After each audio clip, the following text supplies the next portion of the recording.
Hi and welcome to Whiskey Shared.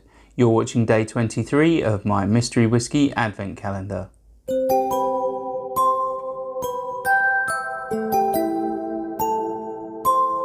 I'm Toby and you're watching Whiskey Shared. Welcome to day 23 of my mystery whiskey advent or dramvent calendar. In this series I'm blind tasting one whiskey a day in the lead up to Christmas from a potential 110 whiskey samples. These have been sent to me by people in the whiskey community, and my wife has randomly picked 24 to be poured into these blue Glencairn glasses. I'll nose them, I'll taste them, I'll tell you if I like them, and, well, I might even have a go at what I think it is. Shall we find out what I'm drinking? On to the whiskey. If you want to play along with me, then just keep watching and you'll find out what's in my glass when I do. Otherwise, take a look in the description now for a sneak peek. Let's start with the nose. Right, so this one is peaty. I'm getting iodine, I'm getting burnt rubber, I'm getting brine. There's a bit of vanilla sweetness in there. Yeah, it's quite smoky, this one. My guess would be at this stage that it's a Scotch, but it could obviously be anything.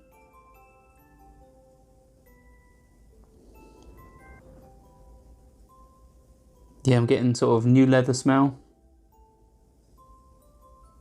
Maybe even a hint of sort of smoked meats. Let's try it on the palate.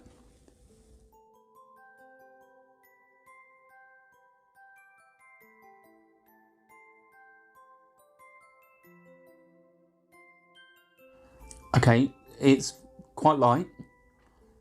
Doesn't have much mouthfeel to it. Quite a bit of sweetness. That sort of vanilla, icing sugar, but it's quite an ashy, wafty smoke that fills your palate. There's a little bit of that burnt rubber, but not too much.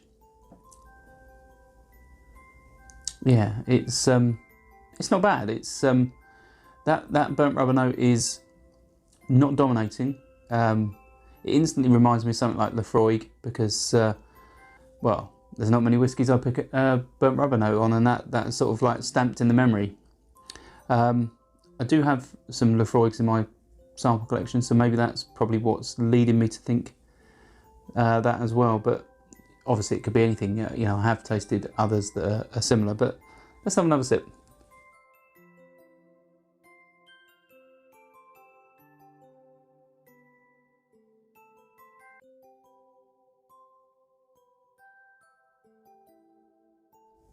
Yeah, so on the second sip, I took a bit bigger mouthful. The burnt rubber is reduced. That wafty, ashy smoke really dominates, fills the palate.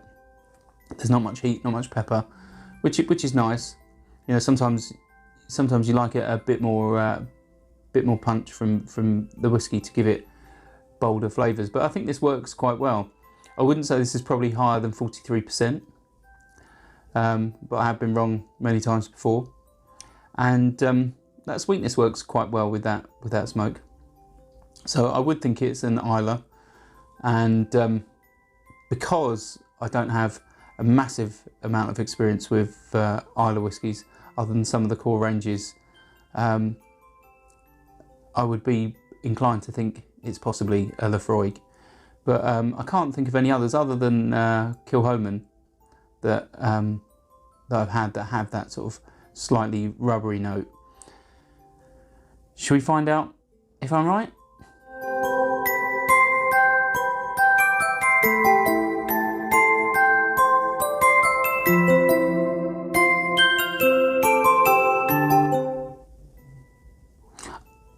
Okay, so all I will say is I was spot on with the region. It is an Islay Scotch whisky, but it's an Ardbeg Wee Beastie, 5-year-old at 47.4%. Well, it definitely doesn't taste like it's 47.4%. I would say probably on the flavour profile, as I said, it's a bit tame because it doesn't really have too many standout flavours. But they do work well together, and it doesn't really taste like a higher ABV whiskey, the way it activates your palate. This is obviously the first time I've tried the Wee Beastie, and I think it's the second Ardbeg that I've actually you know, sat down and drunk, other than a few sips at a trade show. It's not